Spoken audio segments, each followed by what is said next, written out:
Apakah kamu yakin sudah paham tentang HIV/AIDS? Yuk, kita kenali bersama agar kita bisa melindungi diri dan orang di sekitar kita. Secara global, HIV/AIDS masih menjadi masalah kesehatan yang serius. Berdasarkan data World Health Organization, pada tahun 2023 terdapat sekitar 39 juta orang hidup dengan HIV di seluruh dunia, dengan sekitar 1,3 juta kasus baru dan 630.000 kematian akibat AIDS setiap tahunnya. Sejalan dengan kondisi tersebut, di Indonesia sendiri kasus HIV terus meningkat dalam beberapa tahun terakhir, yaitu dari 52.955 kasus pada tahun 2022, dan kembali meningkat menjadi 63.707 kasus pada tahun 2024. Sementara itu, kasus AIDS juga meningkat dari 9.341 kasus pada tahun 2022 dan 21.536 kasus pada tahun 2024. Di tingkat daerah, Provinsi Jawa Tengah juga menunjukkan angka yang cukup tinggi, sehingga HIV/AIDS masih menjadi masalah yang perlu mendapat perhatian, terutama bagi remaja. HIV adalah virus yang menyerang sistem kekebalan tubuh manusia. Jika tidak ditangani, HIV dapat berkembang menjadi AIDS, yaitu kondisi di mana tubuh sangat lemah dan mudah terkena penyakit. Jadi, HIV adalah virusnya, dan AIDS adalah akibatnya.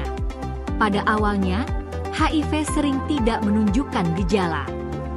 Namun, ketika daya tahan tubuh mulai menurun dan berkembang menuju AIDS, dapat muncul gejala seperti demam, batuk lebih dari 1 bulan, penurunan berat badan lebih dari 10%, diare berkepanjangan, dan herpes. HIV menular melalui darah, hubungan seksual tanpa pengaman, penggunaan jarum suntik bersama, transfusi darah yang terkontaminasi, serta dari ibu ke bayi saat hamil, melahirkan, atau menyusui. Namun perlu diketahui bahwa HIV/AIDS tidak menular melalui bertukar pakaian, penggunaan toilet bersama, berenang di kolam yang sama, berbagi makanan atau minuman, gigitan nyamuk, berkeringat, tinggal serumah dengan penderita yang terinfeksi, berjabat tangan, maupun berciuman.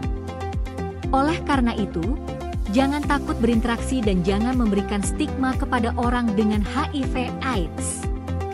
Penularan HIV/AIDS dapat dicegah dengan menerapkan prinsip ABCDE, yaitu abstinensi atau menghindari hubungan seksual berisiko, be faithful atau setia pada satu pasangan, use condom atau menggunakan kondom dengan benar, no drugs atau tidak menggunakan narkoba dan berbagi jarum suntik, serta education, yaitu mencari informasi yang benar tentang HIV/AIDS dari sumber terpercaya. Hingga saat ini HIV belum bisa disembuhkan, tetapi dapat dikontrol dengan terapi ARV. Pengobatan ini membantu menghambat perkembangan virus dan memperpanjang harapan hidup penderita. Tahukah kamu? Masih banyak mitos yang beredar mengenai HIV dan menyusui. Padahal, dengan pengobatan dan penanganan yang tepat, ibu dengan HIV tetap dapat memberikan ASI secara aman dan risiko penularan kepada bayi dapat ditekan hingga sangat rendah. Yuk, simak mitos dan fakta berikut. Mitos, ibu dengan HIV sama sekali tidak boleh menyusui. Faktanya, ibu dengan HIV tetap dapat menyusui secara aman apabila rutin mengonsumsi obat ARV dan memiliki kadar virus yang tidak terdeteksi. Ingat, jangan mudah percaya pada mitos. Dapatkan informasi mengenai HIV/AIDS dari sumber dan tenaga kesehatan yang terpercaya. Yuk, jadi remaja, peduli kesehatan.